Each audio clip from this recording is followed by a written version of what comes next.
On parle immobilier? Oui, comment retrouver un marché normal, demande Julien. Il est bloqué aujourd'hui par le taux d'usure. Est-ce que l'État, est-ce que la Banque de France vont mettre quelque chose en place? Avec nous, Sandrine Alenier. Bonjour, merci d'être en plateau. Vous êtes directrice des études et porte-parole de Vous Financer. C'est un vrai sujet, hein. On sait qu'il y a des rencontres entre Bercy, la Banque de France, les associations de consommateurs, les banques, évidemment, depuis le début de l'été. D'abord, pour bien comprendre de quoi on parle. Le taux d'usure, qu'est-ce que c'est? Alors, c'est le taux maximum qui est fixé par l'État selon une certaine formule et c'est un taux au-delà duquel les banques n'ont pas le droit de prêter. Donc, c'est un taux plafond qui est censé protéger les emprunteurs. Et ça comprend tout, en fait. Oui, ça comprend tout. Il est calculé sur la base des taux effectivement pratiqués le trimestre précédent, plus l'assurance, les frais de garantie et tous les autres frais.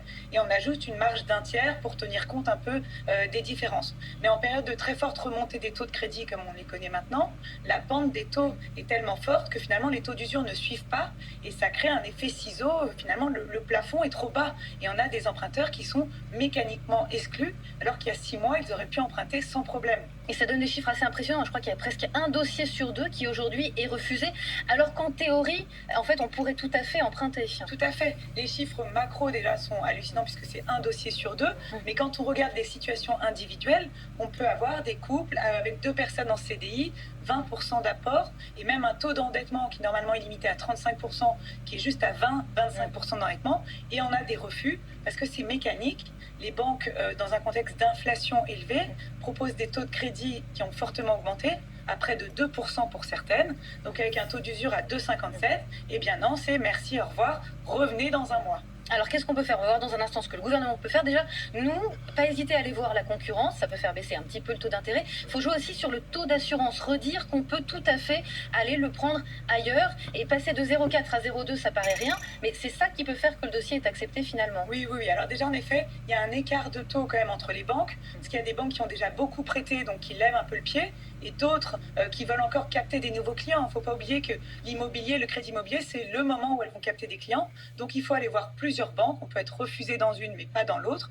Et évidemment, jouer sur l'assurance, puisque c'est le plus gros pôle, ce qui va peser le plus dans ce taux, puisqu'en fonction du profil, ça peut varier de 0,10 pour un jeune jusqu'à 0,30 pour ce même profil. Mais évidemment, en fonction de l'âge, on peut atteindre 1 point de taux d'assurance. Et là, c'est l'explosion. Et avant, seuls les gens de plus de 50 ans étaient exclus à cause de ce taux d'usure déjà trop bas. Aujourd'hui, on a même des refus pour des gens de 30 ans. Et c'est vraiment là que le bas blesse.